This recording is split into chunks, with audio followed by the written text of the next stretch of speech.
கிறிஸ்துவுக்குள் மிகவும் பிரியமான தேவ பிள்ளைகளே, மறுபடியுமாக மகிமையின் நம்பிக்கை என்ற இந்த ஊழியத்தின் மூலமாக உங்களை சந்திப்பதிலே மிகுந்த சந்தோஷம்.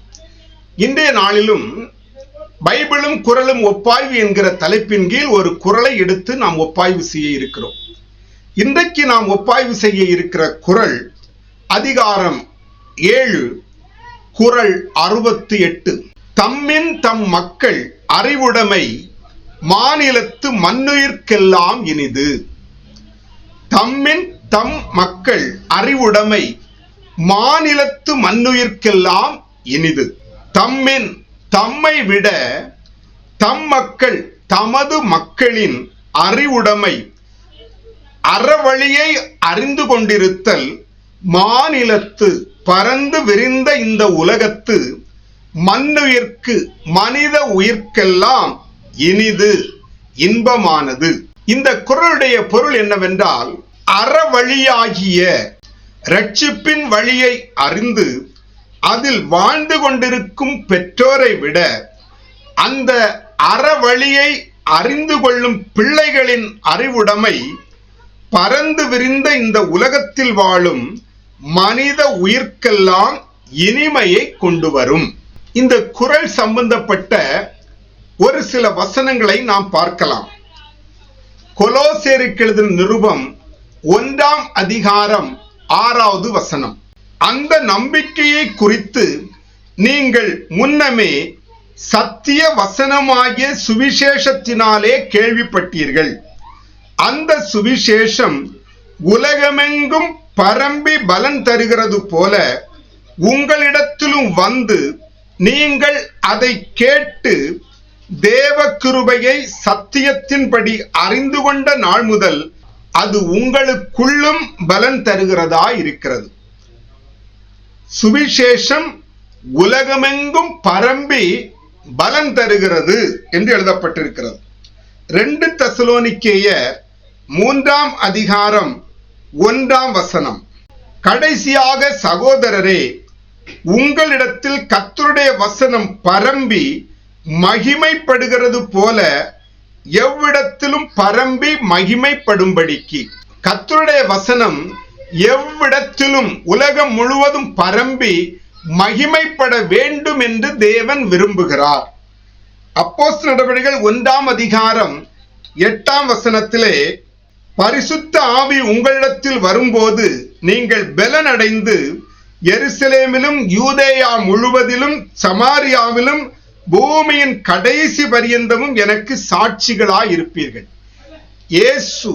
இயேசுவாகிய தெய்வம் அவருக்கு உலகம் முழுவதும் தம்முடைய அடியார்கள் சாட்சிகளாக இருக்க வேண்டும் என்பதை கட்டளையாக சொல்லியிருக்கிறார். அதை விரும்புகிறார். மார்க் எழுதின சுவிசேஷ புஸ்தகம் 16ஆம் அதிகாரம் 15ஆம் வசனம். பின்பு அவர் அவர்களை நோக்கி, நீங்கள் உலகமெங்கும் போய் சர்வ சிருஷ்டிக்கும் சுவிசேஷத்தை பிரசங்கியுங்கள். அடுத்தபடியாக மத்தேயு 28ஆம் அதிகாரம் 19-20 வசனங்கள். ஆகையால் நீங்கள் புறப்பட்டு போய் சகல ஜாதிகளையும் சீஷராக்கி பிதா குமாரன் பரிசுத்த ஆவியின் நாமத்திலே அவர்களுக்கு ஞானஸ்நானம் கொடுத்து நான் உங்களுக்கு கட்டளையிட்ட யாவையும் அவர்கள் கைக்கொள்ளும்படி அவர்களுக்கு உபதேசம் பண்ணுங்கள். இதோ உலகத்தின் முடிவு பரியந்தம் சகல நாட்களிலும் நான் உங்களுடனே கூட இருக்கிறேன் என்றார். ஆமென்.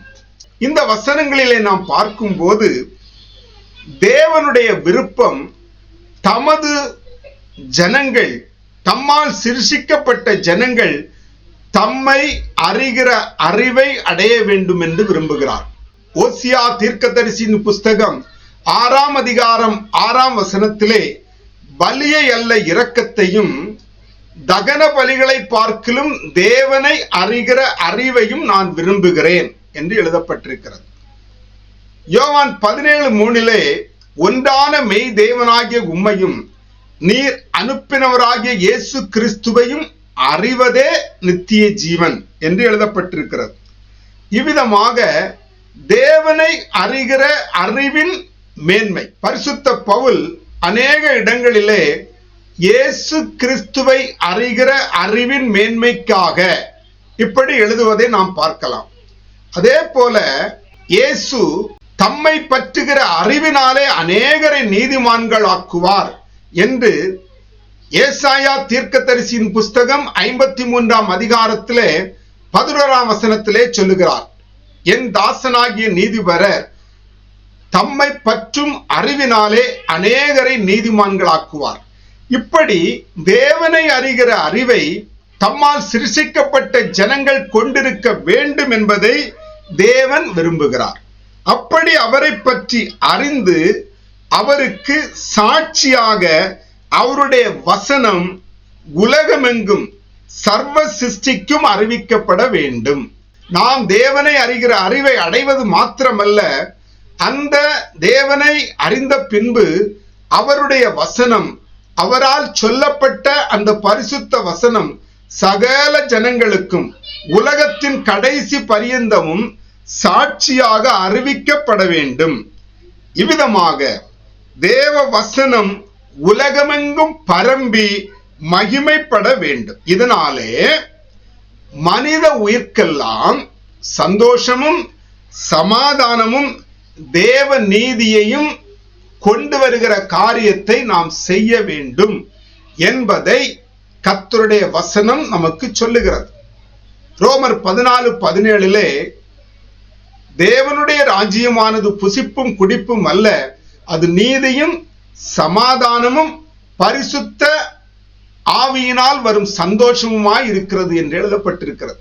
இப்படி தேவனுடைய ராஜ்யம் தம்முடைய ஜனங்களாகிய நீதி செய்கிற, சந்தோஷம் கொண்டிருக்கிற, சமாதானத்தை கொண்டு வருகிற ஜனங்களாலே நிரப்பப்பட வேண்டும்.